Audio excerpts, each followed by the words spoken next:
Friends, यदि आपके गुलदाउदी प्लांट के फ्लावर सूखना स्टार्ट हो गए हैं तो आज मैं आपको बताने वाली हूँ कि आप बिल्कुल भी ये ना सोचें कि अब इसमें फ्लावरिंग नहीं होगी।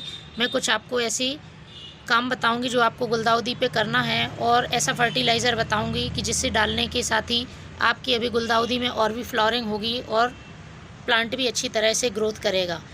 वैसे तो ये सीजनेबल प्लांट है जो कि विंटर सीज़न में ही फ्लावरिंग करता है, लेकिन अभी पूरी तरह से जब तक टेम्परेचर हाई नहीं हो जाता है तब तक ये प्लांट फ्लावर कर सकता है, यदि हम उसकी अच्छी तरह से केयर करें और उसमें सूटेबल फर्टिलाइज़र यूज़ करें।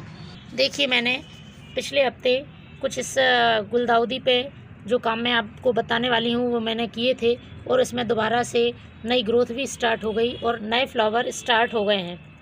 ये देखिए, नए फूल खिलना शुरू हो गए हैं। मेरे सारे गुलदाउदी दोबारा से फ्लावरिंग करने लगे हैं। सभी प्लांट पे मैंने वो काम कर दिया था। तो सबसे पहले फ्रेंड्स, आपको करना क्या है, उन फ्लावर की आप प्रूनिंग करें। प्रूनिंग थोड़ी सी डीप करना है, मैं आपको प्रून करके बताती हूँ। प्रूनिंग करने के बाद इन फ्लावर को भी फेंकना नहीं है, उनका भी मैं आपको यूज़ बताने वाली हूँ कि आप क्या इन सूखे फूलों का यूज़ कर सकते हैं। इस तरह से देखिए, आपको इसे पूरा का पूरे बंच में ही आपको कट कर देना है, इस तरह से डीप प्रूनिंग करके। और आप ये फूल अपने पास रखें, उसके बाद मैं आपको इसका यूज़ बताऊंगी।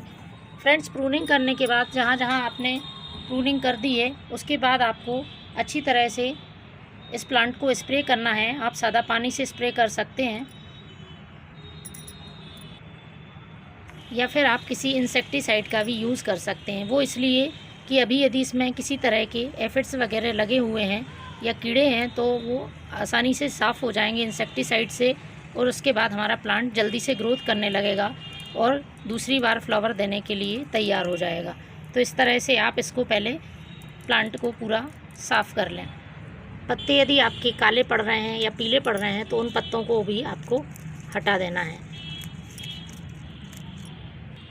इसके बाद फ्रेंड्स, आपको अपनी मिट्टी में गुड़ाई कर देनी है, और गुड़ाई करने के बाद एक दिन के लिए छोड़ देना है। उसके बाद इसमें आपको पानी दे देना है।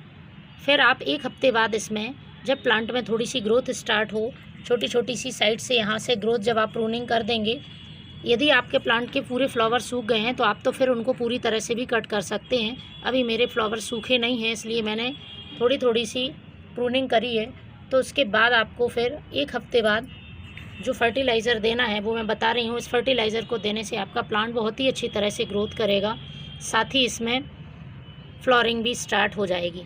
तो ये है मेरे पास मस्टर्ड केक का लिक्विड फर्टिलाइज़र। सरसों की खली को मैंने 3 दिन घोल के पानी में रखा, उसके बाद मैंने छान के इसमें थोड़ा सा सादा पानी मिला के इसको डाल देना है। तो इस तरह से आप प्रूनिंग करने के 6 से 7 दिन बाद इस फर्टिलाइज़र को दे दें, प्लांट में नई ग्रोथ शुरू होगी। बात कर लेते हैं जो हमारे बचे हुए फूल हैं, इनका क्या करना है। तो इनको और अच्छी तरह से सुखा के आप, जिससे कि इसमें कुछ कीड़े हों, एफिड्स हों, तो वो सारे सूखने के बाद ठीक हो जाएं, और फिर उसको आपको कंपोस्ट में यूज़ कर लेना है।